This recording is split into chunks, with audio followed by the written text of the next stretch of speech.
So I'm Venkat Vishwanath I can from hear him fine. wonderful. Thanks.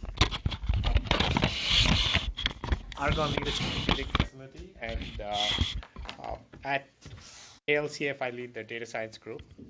And as part of at ALCF we have the Argonne ALCF data science program, which is primarily about how to do more data science and including machine learning, analytics for scientific applications on large-scale supercomputers. So we have a program. The 2017 call is just out, and in 2016 we funded 4 projects, which cover, and they all cover everything from workflows to analytics and deep learning on our supercomputing platforms. And from these projects, we actually have folks who are on the call. Hanyu Lee and Mehdi work with the neuroscience project. We have trying to see if others who are here as well. We have a few guests, but I've forwarded this to others in the mailing list. And folks tend to use, Intel Python. In the past, they've used tools such as TensorFlow on the Knights Landing system and are open to using. They tend to use that Keras, and you can use different backends. In another project, we have where we work with the experimental instruments at Argonne. We tend to use various kinds of filtering and capabilities, analytic capabilities. It's all written right now with SciPy, NumPy, and various analysis libraries. And our goal is to start using DAO to accomplish some of these analysis kernels. So we tend to use kernels such as Gabor filters, bar filters, and then we have to do some clustering for these data sets. We've scaled this for around 200,000 images from the Argonne photon source using Spark and custom designed analysis, but our goal is to try and incorporate DAO. So we would really like to learn more about Intel Python on the Knights Landing system. How does we use MPI for Pi to scale this? If we can even talk some more about how to use custom system libraries, that would be helpful here. For example, default setup of libraries. In terms of DAO, it would be useful to understand how we might go about using it on the KNL machines here. So we are all excited, and thanks for your time. And we're looking to work closely with you. Okay, thank you, Venkat. So now we'll give Prasanna a few moments to talk about his work. Prasanna?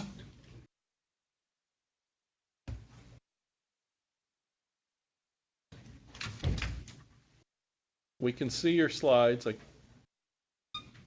can't hear you yet. Okay, fantastic. Sorry about that. Okay, we can hear you now. Okay, great. Okay, so Venkat more or less gave a fantastic overview of what we are doing here at the ALCF. In the next 2 minutes, I'm going to give a high-level overview of machine learning. Please note that data science is much broader than machine learning, and it includes different types of techniques. So, with respect to machine learning, at Argonne, we are facing different types of problems, different types of data sets. Starting from large hadron collider data sets, there's a group of people from cosmology and high energy physics. They are working in large hadron collider and doing big simulations on the universe, and they have those sort of data and advanced photon source. So these are primarily image data sets. We are also looking at urban data, which is primarily, inspection data, traffic violations, traffic data, and different types of data that is being collected at the city level. Cancer drug. So this is primarily looking at how the drugs interact with cancer tissues, and looking at how the different types of drugs interact with the different types of cells. And we are also looking at the log data from high performance computing, which means that large machines produce large amount of data. Can we learn from this data and try to make these machines much more intelligent and much more efficient? Another application is it's vehicle simulation, vehicle technology simulation, where they are running different types of engine modeling simulation to different types of technology simulation on large computers at scale, and try to evaluate them and coming up with what if answers to what if questions. So the common theme, or so to speak, the common challenge here is there are different types of data sets, and no single algorithm will work efficiently on all these type of data sets. So often what we face is we take the data set, we spend time, and we try to identify which set of algorithms and which set of techniques, which set of hyperparameters are best suited for the given data set. So I put that as an intelligent navigation. The intelligent navigation, it can be, for some data sets, it can be automatic. For some data sets, it is first of its kind, and we have to spend our time, human time, to do that.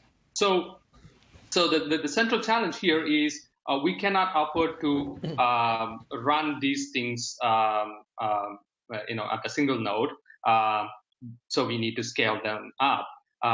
So some of the key requirements for scaling them up is, starting from a single node performance, we need highly optimized kernels for key computational operations. This includes matrix vector matrix transpose and matrix products. So we face both dense and sparse matrix and vector operations. So we need sort of a library that can support these operations at a single node level. And so this is from the algorithm side.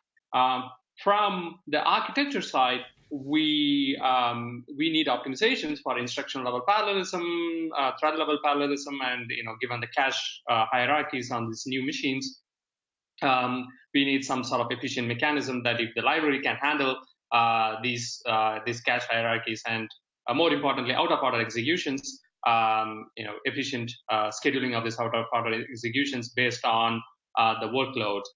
So these are all the type of system level optimizations that we need to efficiently execute these machine learning workloads.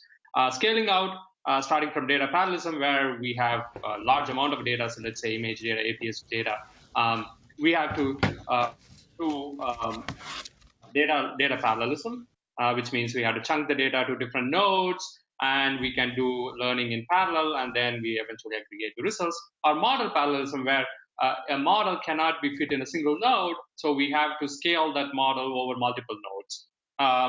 And most of this, when I was talking about different types of algorithms, exploring different type of algorithms, they all run at different scale, and consequently, they have different runtimes. So efficient load balancing when scaling out, that is important. And finally, data staging. So we cannot afford to read in the data from the disk for each training batches, or for each instance of the learning algorithm. So if we have an intelligent way of staging this data somewhere in between, then we can speed up this navigation process. So I'm looking forward to hear about the DAL versions and the Intel Python version, and how we can use that on our current Theta and Aurora machines. Thank you. Thank you, Prasanna. By the way, we lost your camera. If you are able to turn it back on, that might be helpful.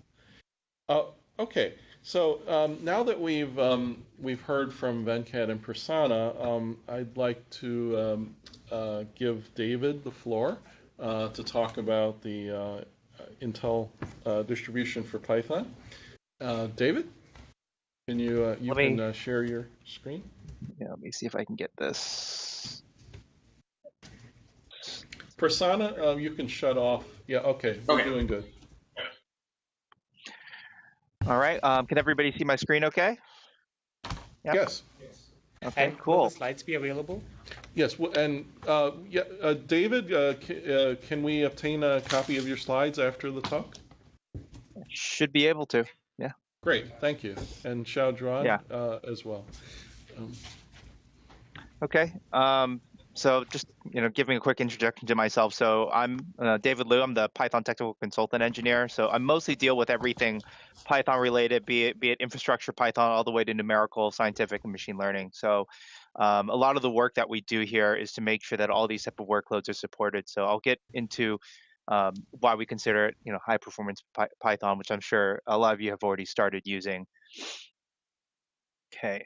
So to kind of give an idea of where these libraries are in, I guess, the stack of things that we do at Intel, the data analytics acceleration library and Intel distribution for Python and the kind of the languages block of the things that we offer, and those are the two things that we're going to be talking about today. So in the grand scheme of things, these are kind of the pillars that we use to support our clients. So just to kind of help you place where these things are going.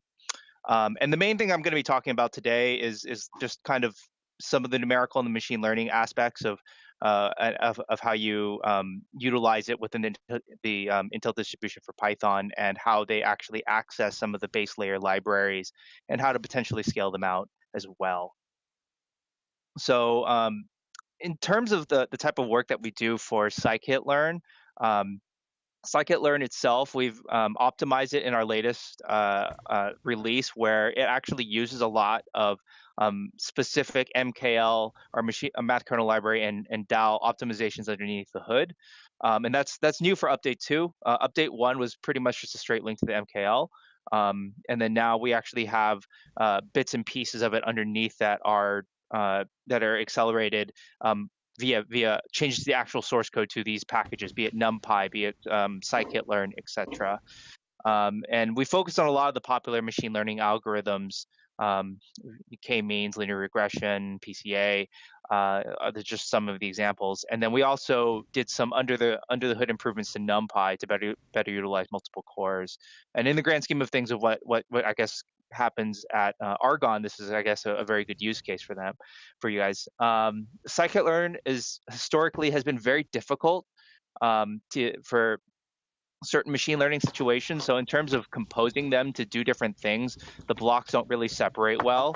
And so the things that are really hard with scikit-learn typically are more online and streaming algorithms, distributed computational modes. So if your model has to be split, it really doesn't like to be split, or really any operation on many core systems, it typically has trouble.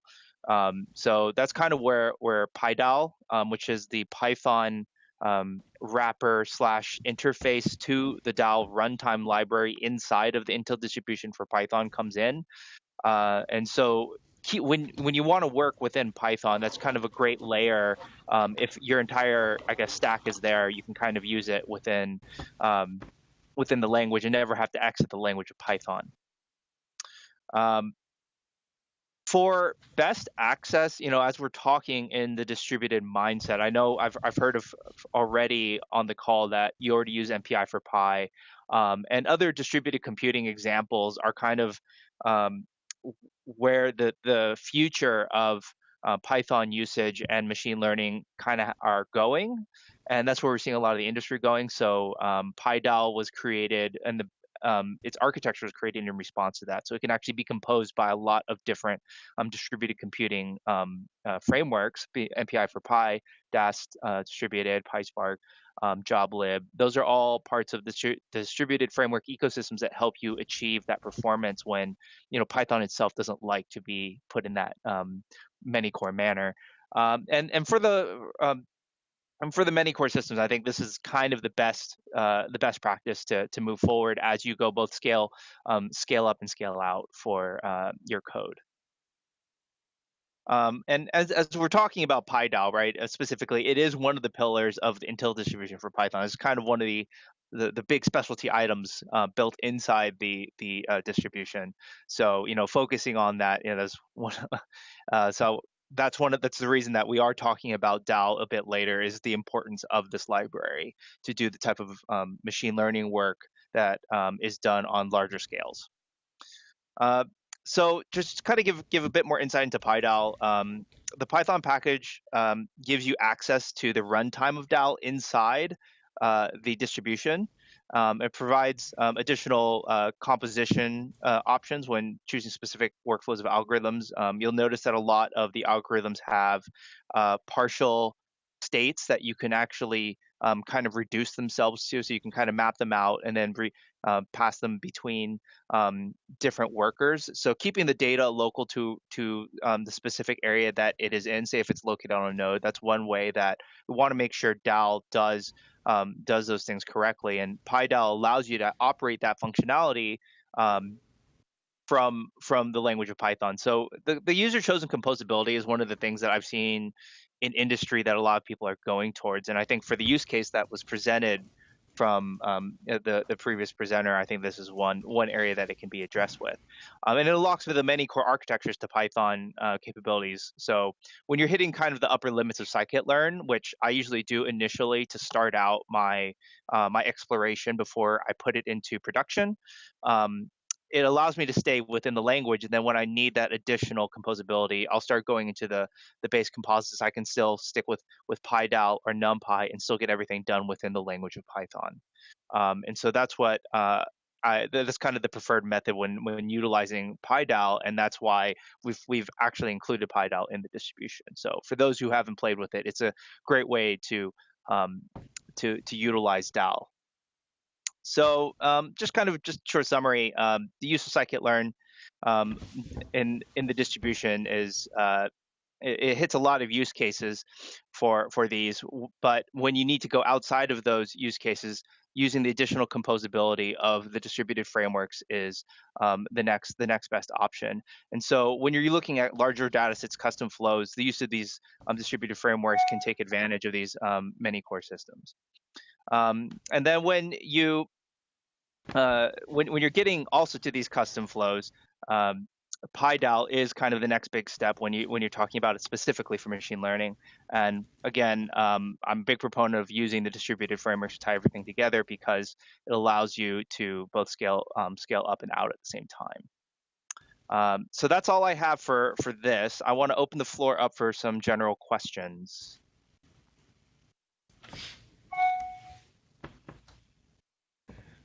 David, can you,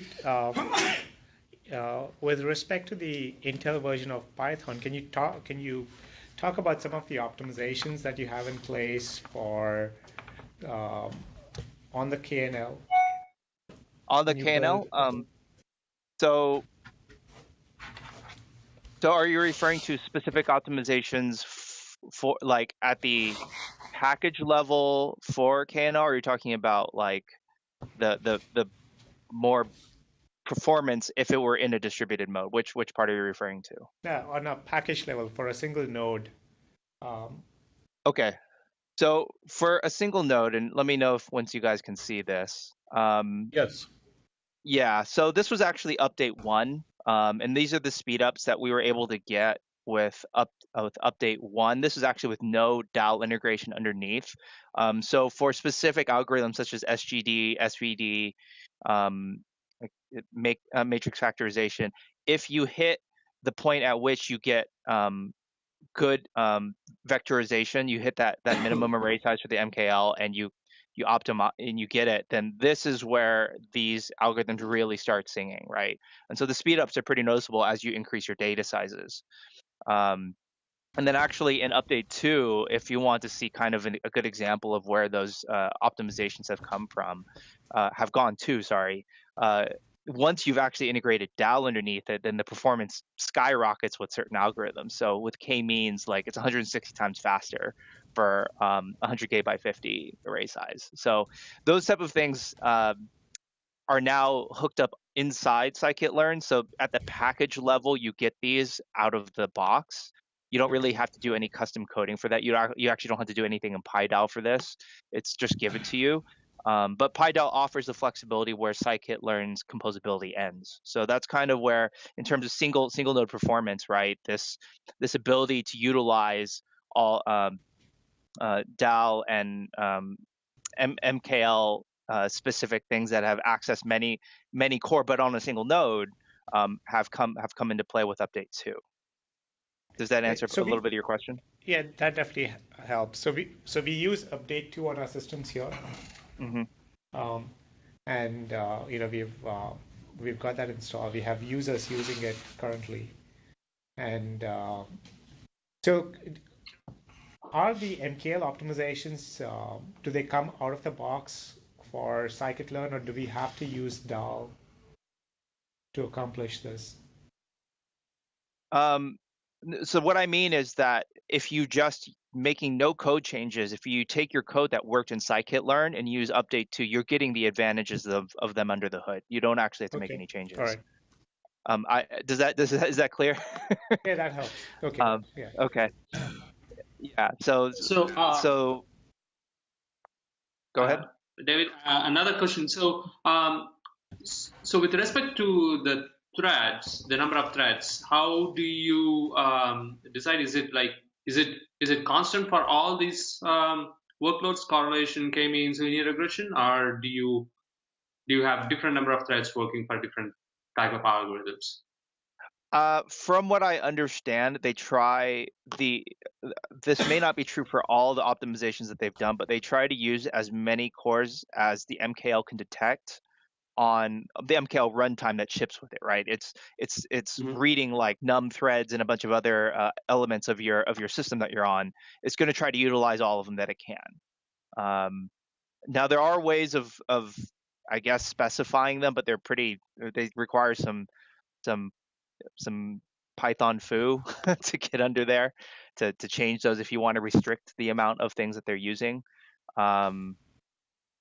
Does that answer your question, or or you have a slightly different No. This is that? fine. So my question is then, do we, we should let DAO to identify the optimal number of threads, or is it something that we have to think about based on the workload? Because with the scikit-learn, the performance, with the vanilla version of the scikit-learn, right? So if I screw up the number of threads, my performance is terrible. So I was asking, is that something that you already took care in the? We currently don't do that. I know. So one of the problems that you can hit is like oversubscription, right? So we're looking into the best way of making sure that doesn't happen, because when you go from multi-core to many-core, that is a huge problem. And I guess the language and the way that the workloads have come, it really hasn't been thought about in the industry, and that's something that we are looking to address. There are, like I said, there are ways around it. You can actually do like some double under import fun to actually change the number of threads that it detects to prevent some of this oversubscription, but that's like a really fine-tuned use case. In general, by the time you may need some of that, either you stick in, you deal with some of those issues in scikit-learn, or moving to PyDAO can solve a lot of that, because then you have a lot more fine-grained control of what you're doing. But the hope is to have it is that we're going to find better solutions for oversubscription in the future. Okay. Yeah. Okay. Other questions? So, David, on our systems, we tend to have a version of MKL installed, and if I were to use either MKL or other system libraries that have already been installed on our clusters, instead of the version that is distributed with the Intel Python package, how would I go Hmm. about doing that? So I'll preface this with it can be done. There are some risks if you don't match versions correctly. So you can use LD preload to actually achieve this. But I think there's a weird thing with compatibility supports Oh, the David, older you API, cut but out not brief. vice versa. David, you cut out briefly. Could you just repeat the last sentence you said? Okay. Now I'm trying to remember what the last sentence was. You started talking So about LD preload. You said you yeah, can so use the LD LD preload. yeah, so there's some odd issues when you try to use like system installed libraries and binaries to override. Um, you could hit compatibility issues. Typically, anything that's a newer version is almost always supported because it supports the older API and the calls and etc. But like if you use an older version of the MKL with the newer release of uh, of like the Intel distribution for Python and override it, you could get into some areas where that doesn't necessarily work. Um, so you can definitely override it. It's just not preferred. But yeah, LD preload is the way you would do it. Okay, and so if you have any questions, we can just direct them to you if we Yeah. hit any compatibility issues. The Hmm. reason I'm asking is we have, for example, HDF5, NetCDF, we have maybe a system installed MKL that might be more recent than what's there um, in the Python distribution of Intel, and it would be good to use that as users might use it for some other simulations and they would want to use a similar version for when they do an Hmm. analysis with the Intel Okay. Python. Yeah, if they run into issues, just let us know. I think that's an interesting use case that we're thinking about. Because right now we actually, if you notice inside the distribution, we ship this little module for this Python module for MKL, but it doesn't have really any functionality attached to it. And we've had many customers ask about unlocking some of its functionality such that you can define like some of the MKL Install variables, file. Yeah. right? And may possibly do some on the fly changes. So that's something that we are thinking about. So the use cases, it'd be good to know what some of those use cases are that your users are running Okay. into, like what odd combinations they're doing that they need to get their work done. Okay. I know at least there's one use case with using parallel HDF5. There's a user in neuroscience, and it tends to use the HDF5 that comes along, and what they would like to do is use one of the system installed versions. Okay. And so we will come up with these use cases, and we'll work with you on how effectively to support them. Okay. Sounds great. Okay, thank you, David. Yeah, no problem. Next up is Xiao Juan. Xiao Hi. Juan, we're ready for your slides. Okay.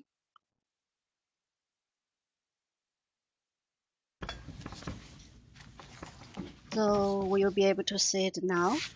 Yes, looks good. Great. My name is Shaojuan Zhu. I'm a technical consulting engineer supporting Intel performance libraries, including MKL, which I'm sure you're very familiar with. And the second library is Integrated Performance Primitive, or in short, IPP. So I heard at the beginning that you have a lot of image processing. So this IPP library can also help you to speed up your image processing in IPP.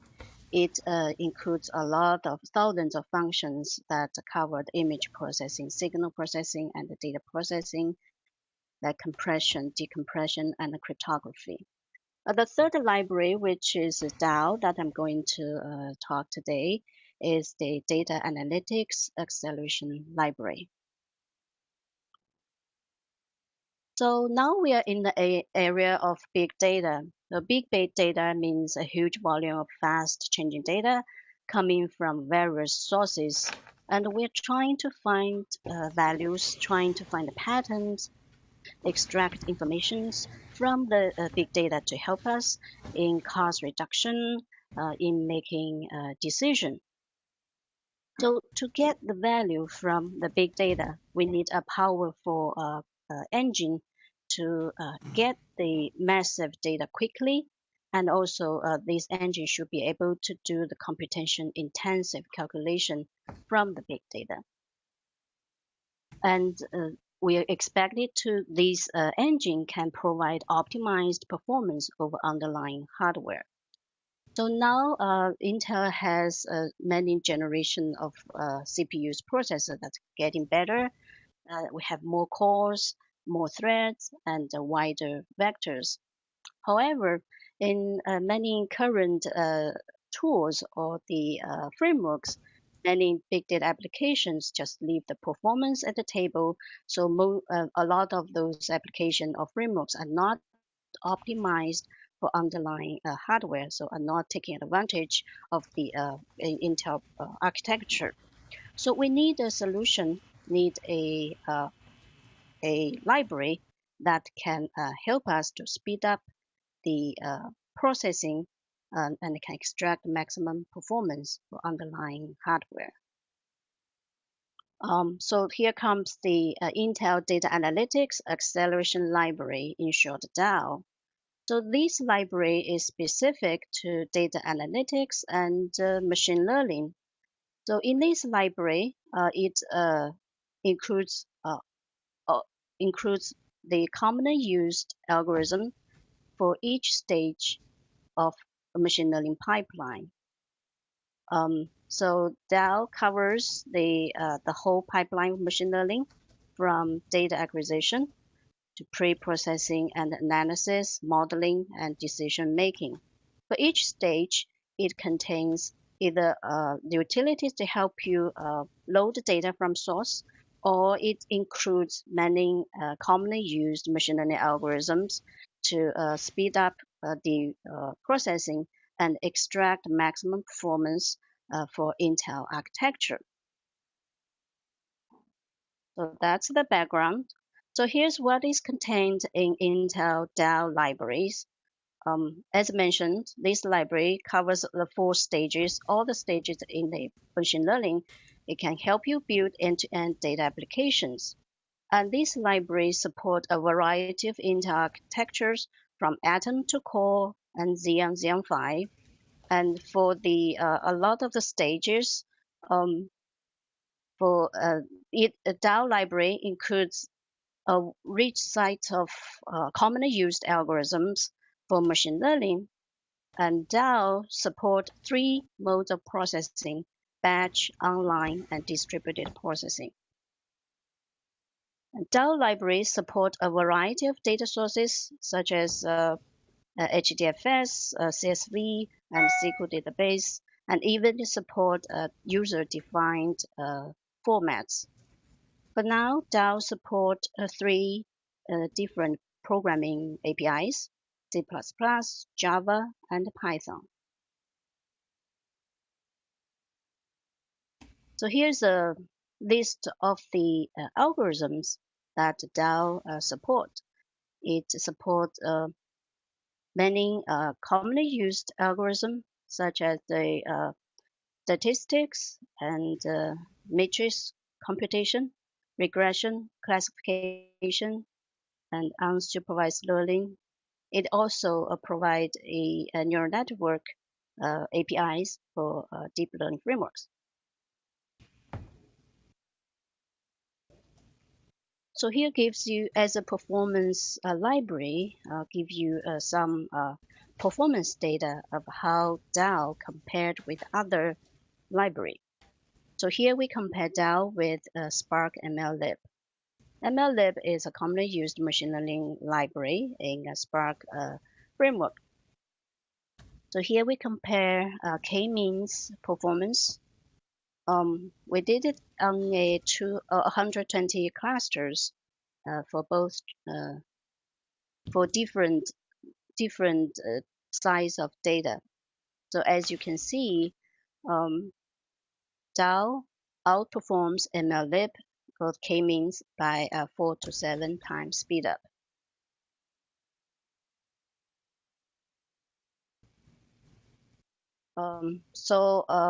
That's an overview of DAO. I do have some backup slides if you want to know the APIs, how does the programming looks like. Do you guys want to know more about that, or we can start the discussion? It would be useful to see some APIs. Okay, sure. So here I can show a live demo of the handwritten digit recognition. So in this doodle frame, you can write any number from 0 to 9, one at a time, and then you just click go. Then they give you the number that was written on the left. So here it was wrong. Oh, that's a one. Yeah. So maybe I try a couple more. 7. There Oh.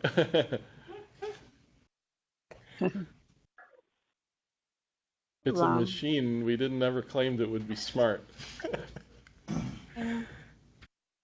Okay. Anyhow, so here's the little. Yeah. So just to give you a hint of what we're doing. So this handwritten digit recognition demo, we use the multi-class support vector machine algorithm. We trained the model using the publicly available data from UCI website. So for this training set, it contains almost 4,000 training data. And in the same website, you can also get the pre-processed test data.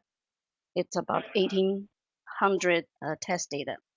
So in DAO, we have the utilities can help you print out the quality matrix. So here we give example that the DAO can print out the confusion matrix and can give you the average accuracy and F-score, etc. So how do we do the training? So training, here's the major steps in DAO. So first, we define the numeric table. So in DAO, the data are stored as a numeric table. The numeric table is the in-memory data representation. So we first define a numeric table. In this case, this numeric table, we first define a train data source, which is a CSV, a feature manager. So this feature manager can help you load data from CSV file. So previously I mentioned in that public website, those training data are stored as a CSV file. So we define a CSV feature manager, and then we call the function load data block.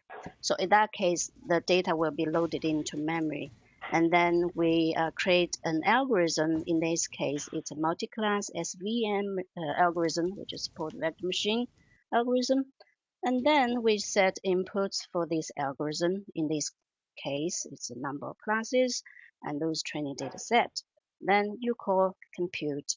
And after that, you get a result. So the result is a trained model in this case, in this demo. So we in DAO, it provides utility to help you serialize the model into a file. So here we serialize the trained model into a file called model. Then we can do prediction. So similar as before, we load data, we still define a numeric table, and then we load data, load the test data, and we still use the same SVM algorithm. And now we need to pull the trained model from the file that we just stored and deserialize the trained model. Now we have the model and have the test data and do a compute. And after that, you get a result. For this demo, the result will be the label of the number that's being written. So here's just to give you an idea of the major steps in both training and prediction. And we compare the SVM performance with that in scikit-learn for both training and prediction. As you can see, using SVM in DAO, we can achieve by 6 to 11 times speed up over the SVM in scikit-learn. So that's what I have. Any question?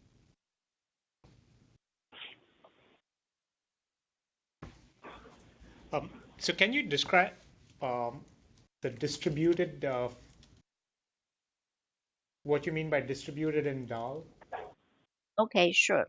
So the distributed the mode, so there are three modes of processing. Distributed mode, it just works like in a cluster. However, in DAO, it doesn't have the doesn't provide the communication functions that depend those how you implement the communication between nodes within a cluster. It depends on the application. For example, in MPI, you in your application, your code, you have to specifically implement the function like collect and those kinds of function you need to implement yourself in the code. But in the Spark, like those kind of clusters, you don't have to implement these communication function yourself. So those things, those are all taken care of by the framework itself.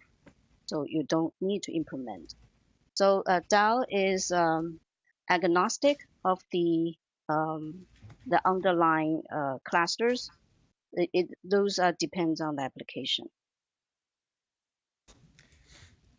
So is it more of a kind of a filter or kernel that you can apply on each node and then it's left to the framework? Yeah, you can do that, yes. Okay. So yes. there's no inherent, if I do like a K-means, there's no inherent implementation in DAL or a function in DAL that actually computes this for a global data set. That's right. So Okay. here I give you example as a batch mode. So this is doing batch mode. As you can see, that's a numeric table.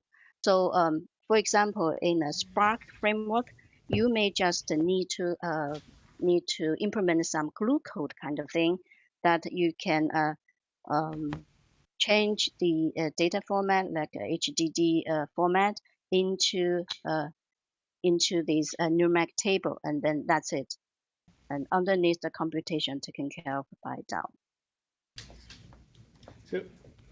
So is there a copy in the representation from, say, if I have a pandas frame or an RDD or data frame to the numeric frame, or is it in terms of memory?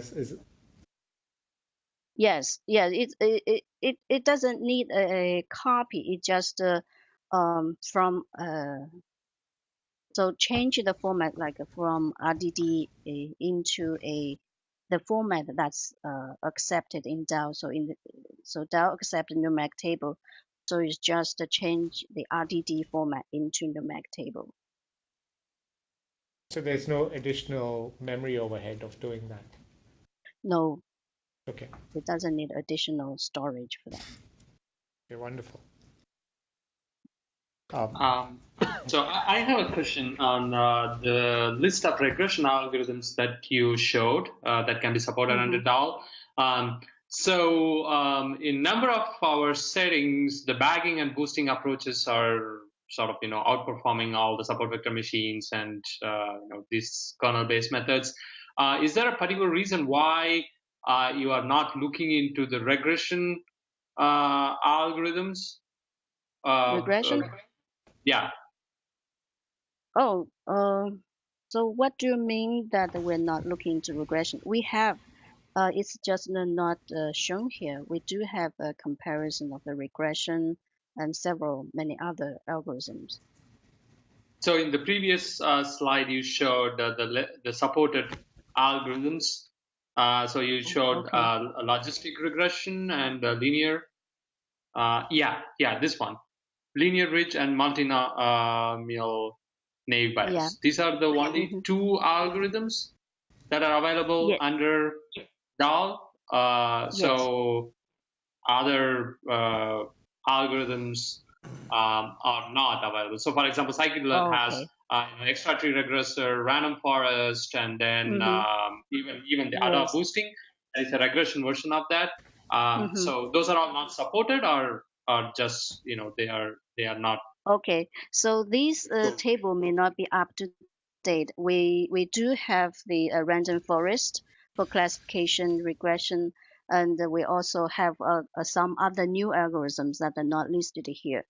So for the random forest, we have it available on the 2018 beta. Okay, great. Another question. So the XGBoost is a package for which there is a wrapper available within scikit-learn. So if that is the case, will that be supported under DAL, or that need to be part of scikit-learn to be supported by DAL? So far, DAL doesn't have that.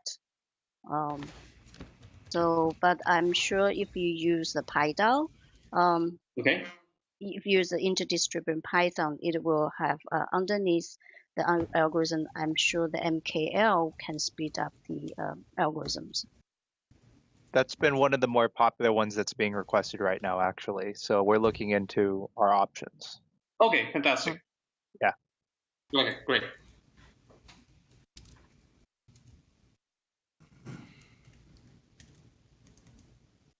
You want to check with folks on the line? Yes. Does anyone else who's dialed in feel free to ask questions? And if there was something that wasn't covered that's in this general area, feel free to bring it up.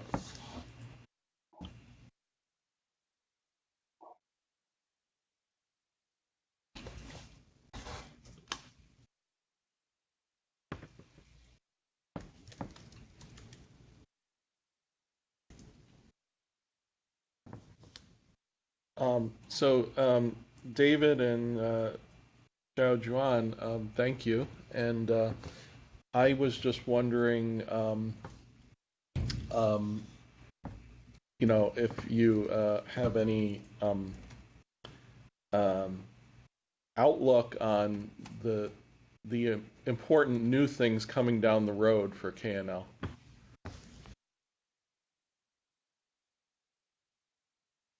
David? Yeah, I had to unmute real quick.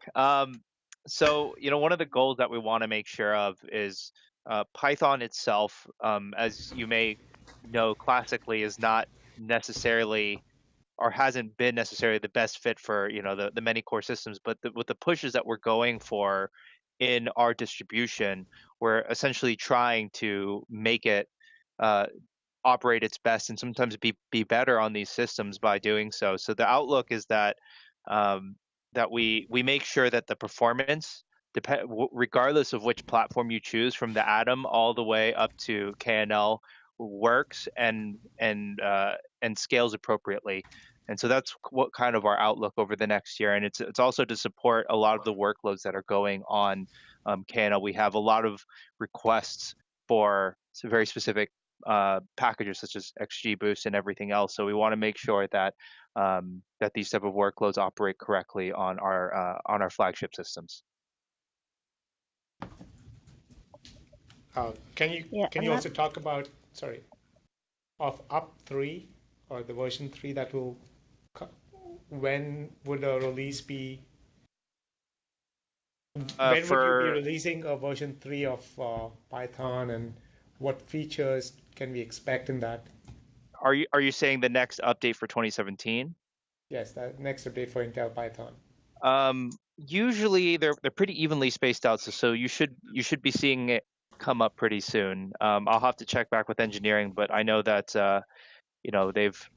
they're both handling the beta right now, which we have a beta going on, and update 3, and I know a lot of the changes are going in now. So I'd imagine it would be pretty soon, since it's about the right time from update 2 to release. If that answers your question.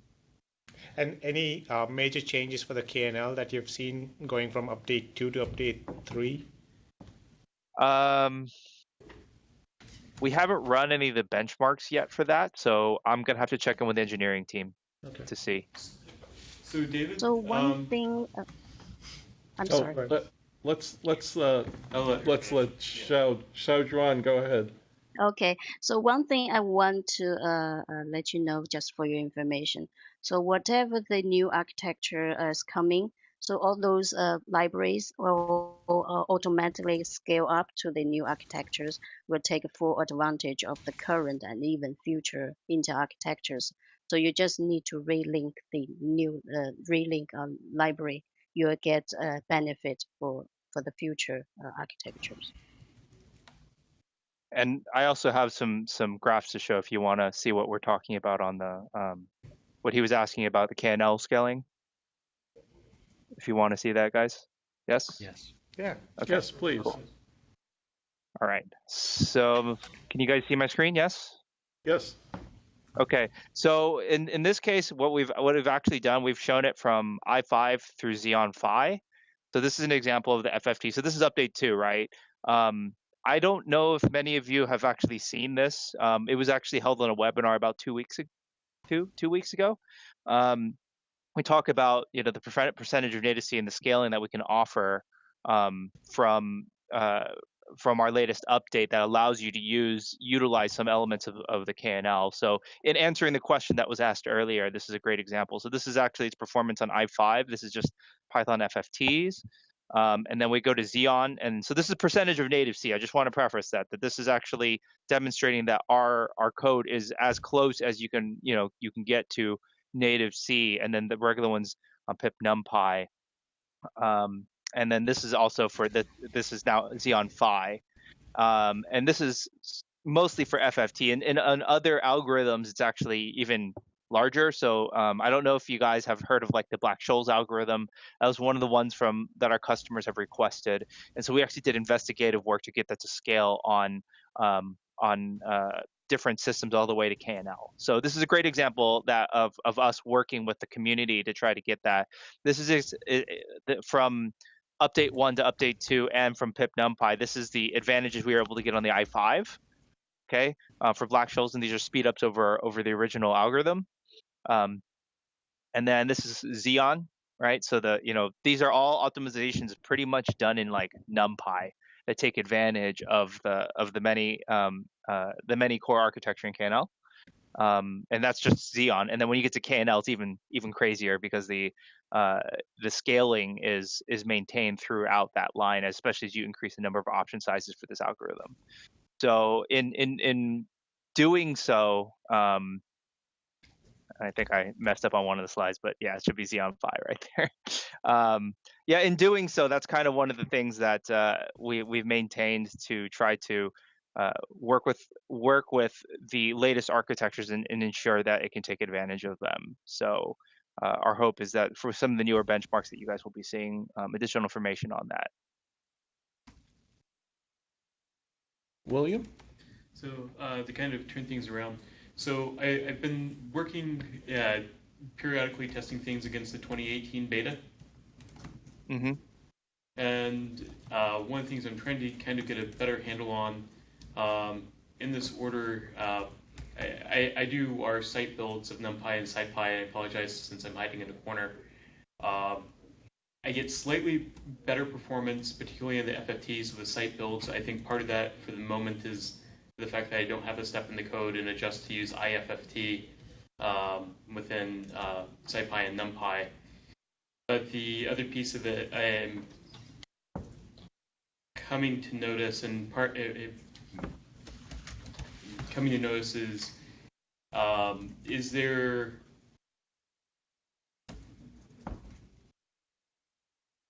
when I do our builds, I do them with AX, AVX2, Mike 512.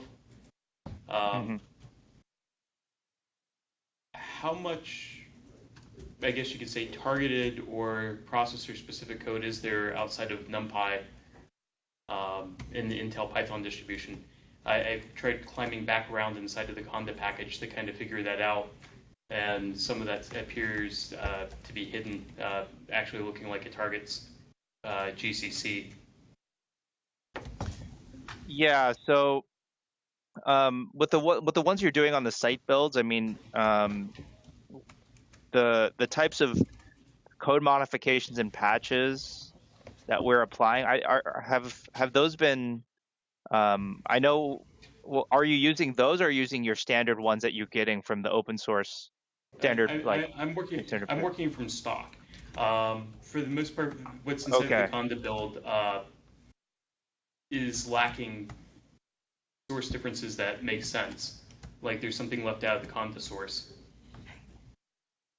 Yeah, in order to build the way that we build, you're going to have our recipes for Conda build. And that's something that that as an engineering group, we're looking to work with some of the bigger accounts to make sure that if they need to do internal builds, that those patches and everything are shared with. I mean, is the need for because typically we try to have all those optimizations in our distribution when we ship it, but custom building is a very specific use case. So, I mean, I guess if it is something that you guys do, is there a specific reason that you do that?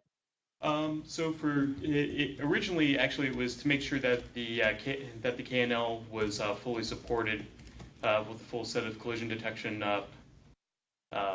instructions. And the other side effect that we tend to run into is running into the Cray MPI. There are a lot of things in the Conda channel that just don't quite match up right. Yeah.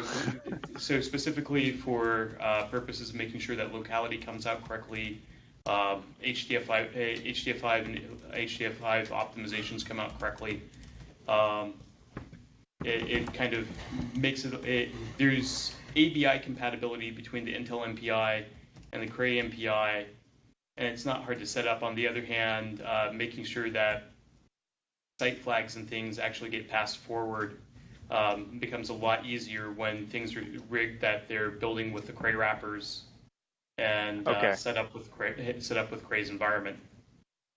I think for that use case, I mean, working that's something I need to talk with the engineering staff. I know that they're looking to support these type of situations. So if you wouldn't mind on emailing me, and we can try to get that discussion started about how we can get those those situations supported for you guys.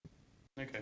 Because building from the stock one, you're not going to get a lot of the advantages because they're taking a long time to go through open source. So the pull requests are taking like a long time. So, you know, the types of changes that's why, you know, the distribution that we ship is almost always at the bleeding edge of the capabilities of both the processors and optimizations that we offer. But yeah, I guess for the case that you guys have, there's some very specific cases where you need those optimizations to be able to be custom built. So yeah, please do email me with those concerns. Yeah. We can work towards that. Yeah, because the second situation that tends to pop up is when you try to go to embed NumPy into things, and people are mixing things that they've built with Cray compiler. Well, not the Cray compiler, but Cray wrappers. Mm-hmm. It basically turns into it makes embedding NumPy really painful. Okay. Well, yeah, just let me know, and we'll try to help you guys where we can.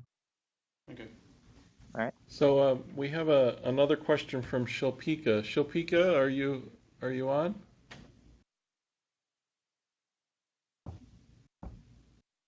Maybe She doesn't have audio. The question was, could you share a link to an updated tutorial? To what? I think this was mainly targeted at Dal. She works on image processing. It could be targeted to Yeah, she can Dal, hear us, IP. but we can't hear her at the moment. She's posting it in the chat. Yeah. So, Shilpika, are you asking about Dal? Yes. Okay. Sure, I can send the link.